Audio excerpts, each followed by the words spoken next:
नमस्कार, माझं नाव भाऊ तोरसेकर. तुम्ही बघत आहात प्रतिपक्ष. मित्रांनो, तब्येत खूप डाऊन आहे. सर्दीने हैराण केले, अंगात थोडा ताप आहे. 4 दिवसाच्या अयोध्ये दौऱ्याची धावपळ, तिथली थंडी, हे सगळं या वयात सोसणं अवघड होतं. तरी हाऊस आहे म्हणूनच गेलो होतो. असो, माझं रडगाणं बाजूला ठेवू आणि आपण विषयाकडे वळू. मुद्दा असा आहे मित्रांनो, की तुमच्या एक लक्षात आलं असेल, गेले 4-5 महिन्यापासून मराठा आरक्षणाचं आंदोलन सुरू झालेलं होतं. मनोज जरांगे पाटील यांच्या नेतृत्वाखाली एका अंबड काय कुठच्या छोट्या तालुक्यामध्ये सुरू झालेलं एका गावातलं आंदोलन भगवं वादळ होऊन मुंबईवर येऊन धडकलेलं आहे. आणि जी काय तारांबळ उडालेली आहे, त्यानंतर मला असं वाटलं की हे अधिक त्याकडे दुर्लक्ष करू नये. आणि ह्या विषयात शिरण्यापूर्वी मी थोडा खुलासा देऊ इच्छितो. इंग्रजीमध्ये पॉलिटिकली करेक्ट अशी एक शब्दावली आहे. पॉलिटिकली करेक्ट म्हणजे राजकीयदृष्ट्या शहाणपणा वाटावं असं. आपल्याकडे मराठीत पण तशीच एक काहीशी म्हण किंवा वचन आहे, सत्तेपुढे शहाणपण नाही. आता सत्तेपुढे शहाणपण नाही असं म्हटलं की अनेकांना वाटेल की ज्याच्या हातात सत्तेचा बडगा आहे, राजसत्ता आहे. असं बिलकुल नसतं मित्रांनो. सत्ता म्हणजे अधिकार, बळ, सक्ती करण्याची ज्याची कुवत आहे ती सत्ता असते. आणि सक्ती करण्याची कुवत नसलेला कुठलाही राजा, राज्यकर्ता हा कधीही सत्ता असतो असं मी मानत नाही. त्याच्याकडे सक्ती करण्याची कुवत असली पाहिजे. कायद्याचं राज्य म्हणजे काय असतं मित्रांनो? कायदा म्हणजेच सक्ती असते. तुम्हाला जे वाटेल ते तुम्ही कराल असं नाही. तुम्ही जे कराल ते कायद्याच्या चौकटीत बसलं पाहिजे अशी सक्ती केली जाते, त्याला कायद्याचं राज्य म्हणतात. आणि म्हणूनच ज्या प्रकारे हे मराठा आंदोलन गेल्या काही महिन्यामध्ये सरकत आलेलं आहे, त्याकडे बघितल्यानंतर कायद्याचं राज्य आहे असं म्हणायची कोणी हिम्मत करू नये. कारण एक व्यक्ती, मनोज जरांगे नावाचा माणूस, ज्याच्याकडे नेमकी कुठली संघटना आहे याचा कोणालाही पत्ता नाही, ज्याच्याकडे कुठचा राजकीय पक्ष आहे याचा कोणाला पत्ता नाही, तो संपूर्ण महाराष्ट्र सरकार किंवा महाराष्ट्र शासनाला आपल्या पाठीराख्यांच्या संख्याबळावर ओलीस ठेवण्याचा प्रयत्न करत असेल आणि कायदेशीररित्या जे गुन्हे नोंदले गेलेले आहेत ते मागे घेण्याची अट मुंबईची कोंडी न करण्यासाठी ठेवत असेल, तर मग मनोज जरांगे किंवा त्यांनी जमवलेला जो जनसमुदाय आहे त्याला सत्ता म्हणावं लागतं. आणि त्या सत्तेपुढे शहाणपण नाही. हे आपल्याला ज्या प्रकारे सरकार, मंत्री, मुख्यमंत्री वागत आहेत त्यावरून दिसतं. म्हणजे रोज आपण ज्या आंदोलनाच्या सुरुवातीपासून बघितलं तर मनोज जरांगे यांच्या मागण्या सतत बदलत राहिलेल्या आहेत. आणि त्या बदललेल्या मागण्यांपुढे नांगी टाकल्यासारखं महाराष्ट्र सरकार काय काय दुरुस्ती करतं आहे, काय काय सर्वे करतं आहे, जे काय चालू आहे हे बघितल्यानंतर मनोज जरांगे यांच्या सत्तेपुढे महाराष्ट्र सरकारचं आणि कायद्याचं शहाणपण चालत नाही या निष्कर्षाप्रत यावं लागतं. पण म्हणून मनोज जरांगे करतायत त्याला मनमानी आहे असं पण मी म्हणणार नाही. मनोज जरांगे यांच्यातला जो आत्मविश्वास आहे, ते ज्या प्रकारे वागतायत, ज्या प्रकारे बोलतायत, ज्या प्रकारे मागण्या पुढे टाकतायत आणि सरकारला अटी घालतायत, हे एक येऊ घातलेल्या मोठ्या संकटाची चाहूल आहे असं मला वाटतं. कारण तोंड देखलं त्यांच्या मागण्या सरकार मान्य करील, करतंसुद्धा आहे, पण त्या टिकतील का? ज्या प्रकारे याची एक प्रतिक्रिया म्हणून मराठे तर इतर लहान मोठ्या समाजांमध्ये मराठ्यांच्या विषयी एक वेगळी भावना हळूहळू तयार झालेली आहे. त्याचे दुष्परिणाम भवितव्यात संभवतात, यापुढे डोळेझाक करून चालणार नाही. आज आपण बारकाईने बघितलं तर 4-5 दिवसापूर्वी कधीतरी 20 तारीख मला वाटते त्याने अंतरवली सराटी आपल्या गावातून ही पदयात्रा सुरू केली आणि प्रजासत्ताक दिनाच्या दिवशी ती पदयात्रा नव्या मुंबईत म्हणजे मुंबई महानगराच्या वेशीवर येऊन थडकली आणि त्यानंतर संपूर्ण नागरी जीवनामध्ये नवी मुंबईच्या नागरी जीवनामध्ये जी काही समस्या निर्माण झाली आहे त्याकडे लक्ष देण्यापेक्षा सरकारला एकदा हा मानवी लोंढा परत उलटा कसा जाईल या दृष्टीने विचार करावा लागतोय. आणि म्हणून मग नवनव्या अटी आणि नवनव्या मागण्या जरांगे पाटील ठेवतायत, जाहीररित्या ठेवतायत आणि परत जाणार नाही, आरक्षण घेतल्याशिवाय जाणार नाही, अतिशय शांतपणे असं जेव्हा जरांगे पाटील म्हणतात तेव्हा त्याची भीती जर सरकारला वाटत असेल तर मुंबईकर आणि नव्या मुंबईतला सामान्य नागरिक हा किती घाबरलेला असेल याची कल्पना येते. कारण ज्या प्रकारे या सगळ्या मागण्या करताना यापूर्वी अशा आंदोलनातून नोंदले गेलेले गुन्हे सरसकट मागे घ्या, ही जी मागणी आहे ही अतिशय गंभीर आहे. कारण शांततेने जर काही झालं असेल तर हे गुन्हे नोंदले जाण्याचं काहीही कारण नव्हतं. पण पोलीस यंत्रणेने आणि शासकीय यंत्रणेने मनोज जरांगे यांच्या आंदोलनाच्या निमित्ताने शेकड्यांनी गुन्हे दाखल केलेले आहेत आणि ते जर मागे घ्यायचे असतील तर उद्या कुठलाही एक जनसमुदाय अशा प्रकारे माणसांची एक झुंड आणि प्रचंड जमाव निर्माण करेल आणि सरकारला वेठीस धरेल की नाहीतर आम्ही रस्ते रोखून धरू, पहिले सगळे आमच्या विरुद्धचे गुन्हे मागे घ्या. अगदी फार दूर जाण्याची गरज नाही आहे. काल परवाच अयोध्येतल्या राम जन्मभूमी मंदिरातल्या प्राणप्रतिष्ठेच्या निमित्ताने आदल्या दिवशी जी एक शोभायात्रा निघाली होती मुंबईजवळच्या मीरा भाईंदर या महानगर परिसरामध्ये, तिथल्या मुस्लिम वस्तीमध्ये, नयानगर नावाच्या मुस्लिम वस्तीमध्ये त्या शोभायात्रेवर जबरदस्त हल्ला करण्यात आला, गाड्या फोडण्यात आल्या, काही लोक जखमी झाले, काही लोकांची पळापळ झाली. त्यामध्ये अनेक गुन्हे दाखल केलेले आहेत, त्यामध्ये सुद्धा अनेकांना अटक झालेली आहे, कठोर कारवाई बुलडोझर फिरवून केलेली आहे.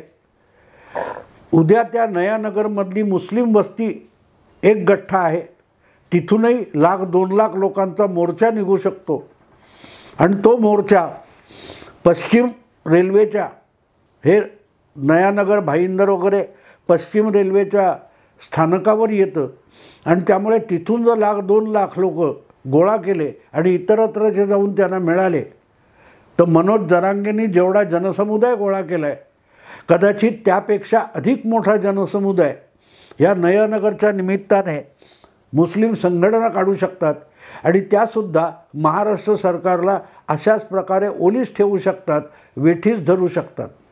आणि त्यांनी जर म्हटलं की त्या नयानगरच्या घटनेनंतर जे गुन्हे दाखल केलेत किंवा ज्यांना अटक करण्यात आली आहे त्यांना बिनशर्त सोडलं पाहिजे, अदरवाईज आम्ही सगळ्या मुंबईकडे जाणाऱ्या किंवा भाईंदरपासून इतरत्र कुठे जाणाऱ्या सगळ्या रस्त्यांची नाकेबंदी करू, तर सरकार काय करणार आहे, शासन व्यवस्था काय करणार आहे. त्यामुळे एक प्रकारे हा प्रश्न गंभीर आहे असं मला वाटतं की तो मराठा आरक्षणापुरता नसून तो आता कायदा सुव्यवस्थेचा आणि शासकीय यंत्रणेच्या अधिकाराचा विषय झालेला आहे. सत्तेबाहेर आणि लोकशाही निवडणूक वगैरे यापासून सगळीकडे पलीकडे असलेला एक माणूस जर प्रचंड जनसमुदाय उभा करून आणि इकडून तिकडे हलवत जर एखाद्या शहराची कोंडी करणार असेल आणि त्यासमोर नतमस्तक झाल्यासारखं सरकार झुकणार असेल तर मग विषय आरक्षणाचा राहत नाही, तो विषय मराठ्यांच्या मागणीपुरता राहत नाही, मराठा समाजाच्या मागणीपुरता राहत नाही, तर तो एक जनसमुदाय विरुद्ध उरलेला जनसमुदाय ज्याची कोंडी झालेली आहे असा प्रश्न तयार होतो. आणि म्हणून मी हा विषय इतके दिवस बोलायचा टाळत होतो. मला वाटते मी व्हिडिओ केला होता की मराठा आरक्षण नाही तोपर्यंत सगळ्या राजकीय नेत्यांना गावबंदी. म्हणजे गावात फक्त मराठे राहतात का? मराठ्यांखेरीज आणखीन काही 18 पगड जाती आहेत, त्यांची वस्तीसुद्धा त्या त्या गावात आहे. आणि त्या गावामध्ये कुठल्याही पुढाऱ्याला जर बंदी घातली जाणार असेल तर तो दुसऱ्या समाजाचा, मराठेतर समाजाचा नेता असेल तर त्या समाजाचा आपल्या नेत्याला आपल्या गावात आपल्या घरी बोलवण्याचा अधिकार काढून घेतला जात नाही का? मराठ्यांचं आरक्षण हा इतरांसाठी तितका जिव्हाळ्याचा विषय असेल का? विचार करा मित्रांनो. आणि म्हणून हे सगळं आंदोलन सरकारच्या हाताबाहेर गेलं असं मला वाटायला लागतं. आणि सरकारच्या हाताबाहेर गेलं हे एवढ्यासाठी म्हणायचं की त्यामागे ज्या प्रकारे काही ताकदी लागलेले आहेत हे बघितलं सगळं आंदोलनाचं स्वरूप. तर हा वंचितांचा लढा उरलाय का हा प्रश्न विचारणं भाग आहे. ज्या प्रकारचं छगन भुजबळ यांनी प्रश्न विचारला होता त्याकडे किती लोकांनी गंभीरपणे बघितलं. जे काय मेळावे जरांगे पाटील यांनी महाराष्ट्राच्या इतर कुठल्या कुठल्या भागामध्ये घेतले त्यासाठी ज्या प्रकारचा पैसा ओतला गेला, करोडो रुपयाचा चुराडा करण्यात आला. उद्या हा सगळा विषय आणि हा सगळा खर्च, त्याची भव्यता दिव्यता हा विषय जर कोर्टापर्यंत गेला तर जे मराठे आंदोलनासाठी असे करोडो रुपये खर्चू शकतात ते मागासलेले किंवा आर्थिकदृष्ट्या मागासलेले आहेत हे कोर्टात मान्य होईल का? मला असं वाटतं की या आंदोलनाची जी भव्यता दिव्यता दाखवण्याचा कुठून ना कुठून प्रयत्न झालेला आहे आणि त्यासाठी अक्षरशः करोडो रुपयांचा चुराडा करण्यात आलेला आहे.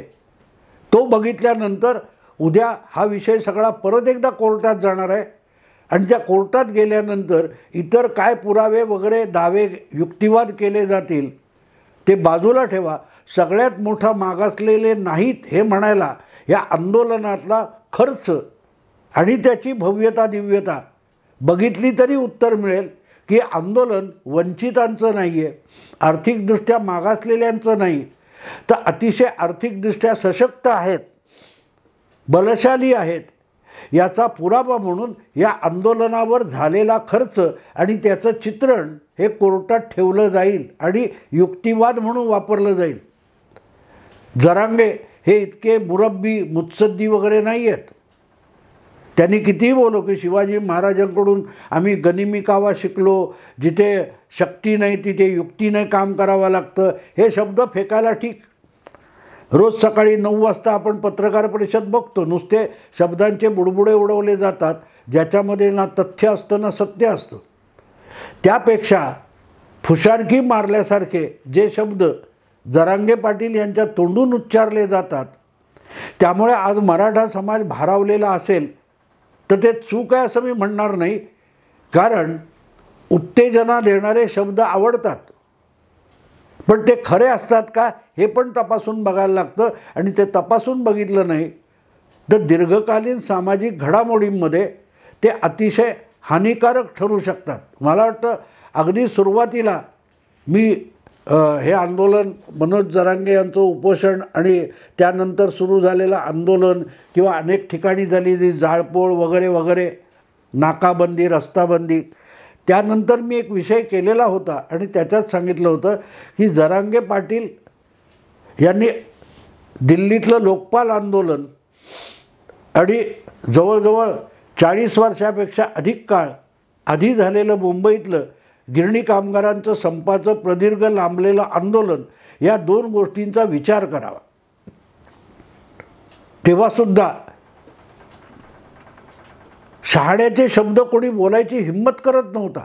एक माणसाने हिंमत केली, त्याचं नाव होतं शिवसेना प्रमुख बाळासाहेब ठाकरे. दत्ता सामंत यांच्या नेतृत्वाखाली जो प्रदीर्घ संप सुरू झाला मुंबईतल्या गिरणी कामगारांचा, तो शेवटपर्यंत थांबला नाही, शेवटपर्यंत संपला नाही. शेवटी गिरण्या संपल्या कामगार संपला, पण संप अजून संपला नाही, तो चालूच आहे, कारण तो कोणी मागे घेतला नाही. बाळासाहेबांनी तेव्हा शहाण्यासारखे शब्द समजावण्याचा प्रयत्न केला होता. बाबारो, गिरण्या डबघाईला आलेल्या आहेत, हा धंदा बंद करून त्या गिरण्यांनी व्यापलेली जमीन विकण्यासाठी मालक टपलेले आहेत, त्यांना गिरण्या बंद करायच्या आहेत आणि दीर्घकाळ आजारी असलेला गिरण्यांचा उद्योग हा बंद पडला तर 2-2.5 लाख गिरणी कामगार हे देशोधडीला लागतील, कमीत कमी 2 लाख कुटुंब रस्त्यावर येतील. हे बोलणाऱ्या बाळासाहेबांना कामगार विरोधी ठरवलं गेलं होतं. सगळ्या माध्यमातून, सगळ्या कामगार वर्गातून ज्या गिरण गावामध्ये शिवसेनेचा उदय झाला, तिथून शिवसेनेला 1980 नंतरच्या जवळजवळ सगळ्या निवडणुकांमध्ये एक महापालिका वगळली तर दणका बसला होता. तिथे दत्ता सामंतांचे 3 आमदार निवडून आले, स्वतः दत्ता सामंत लोकसभेवर निवडून गेले. पण दुसरीकडे त्या गिरणी कामगारांची सगळी कुटुंबच्या कुटुंब उद्ध्वस्त झाली, 1-1, 2-2 पिढ्या बाद झाल्या, हे विसरता कामा नये. पण तेव्हाची भाषा आठवा. जे कोणी आता 40-50 असतील त्यांना मी सांगतो ते कळू शकेल की कोण म्हणतो देणार नाही, घेतल्याशिवाय राहणार नाही, ही घोषणा होती. काय घेतलं आणि काय कोणी दिलं नाही, की कुटुंबाच्या कुटुंब 2 लाख कुटुंब आणि संसार उद्ध्वस्त झाले. नेमकी तीच भाषा जर आज जरांगे पाटील बोलत असतील तर मग मला असं वाटतं थोडं सावध राहायला पाहिजे. जे कोणी अगदी आत्ता या विषयावर बोलत आहेत, भयंकर उत्साहित झालेले आहेत, प्रत्येक माध्यमातून मिळेल त्या साधनांचा वापर करून अटीतटीची भाषा बोलणारे आहेत, त्यांनी विसरू नये नेमकी हीच भाषा 4 दशकापूर्वी दत्ता सामंत बोलत होते, उत्तेजना देणारं बोलत होते. गिरणी कामगार उत्तेजित झालेला होता आणि अजूनही त्या गिरणी कामगारांना सरकारने धोरण स्वीकारलं तरी त्याच गिरण्यांच्या जागी ज्या काय वसाहती निर्माण झाल्या त्यामध्ये एक छोटी 300-250 स्क्वेअर फुटाची जागा द्यायचं धोरण म्हणून मान्य झालं तरी अजूनही त्या जागा मिळालेल्या नाहीत. गेलं ते गेलं सगळं, पण निदान आम्हाला एक खोली द्या यासाठी गयावया करायला लागत आहेत. सरकारचे आणि त्या बिल्डरांचे उंबरठे झिजवावे लागत आहेत. उत्साहात जोश असतो तेव्हा होश सोडलं की हेच होतं.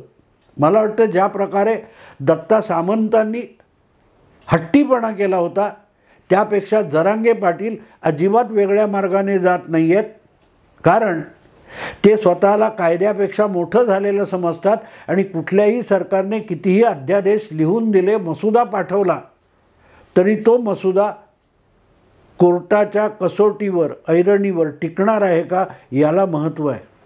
कदाचित आठवडाभर मुंबईची कोंडी होईल, मुंबई ओलीस ठेवली जाईल, पण मग पुढे काय? कोणाला वाटेल की मी नकारात्मक बोलतोय, पण मी नकारात्मक बोलत नाही. अशा आंदोलनातून गिरणी कामगार उद्ध्वस्त होऊन गेला तशी इथे शक्यता नाही, कारण मराठे वेगवेगळ्या क्षेत्रात पसरलेले आहेत. पण राजकारणापासून, सार्वजनिक क्षेत्रापासून मराठा एकाकी पडत गेला पुढच्या कालखंडामध्ये, तर त्याचं श्रेय कोण घेणार आहे? जरांगे पाटील अंतरवली सराटीला निघून जातील आणि पुढे काय? आंदोलनाच्या मर्यादा ठेवून ते आंदोलन केलं तर त्याची फळं चाखता येतात आणि उत्तेजनाच्या आहारी जाऊन, उत्तेजित होऊन, जोश दाखवून काही केलं तर विषारी फळं चाखावी लागतात. हा इतिहास आहे आणि म्हणून मी हा विषय बोलायचं टाळलं होतं, पण आता राहवत नाही म्हणून सावधानतेचा इशारा देण्यासाठी हा व्हिडिओ केला. तो कोणाला आवडो न आवडो, पण मला माझ्या अंतर्मनाला पक्क माहिती आहे की मराठ्यांचं सर्वाधिक नुकसान या आंदोलनातून होणार आहे. तर ते आपण सावध केलं नव्हतं, आपण मराठ्यांना गाफील राहू दिलं, हे पाप आपल्या डोक्यावर नको म्हणूनच हा व्हिडिओ केला. आवडलं लाईक करा, शेअर करा, सबस्क्राईब करा.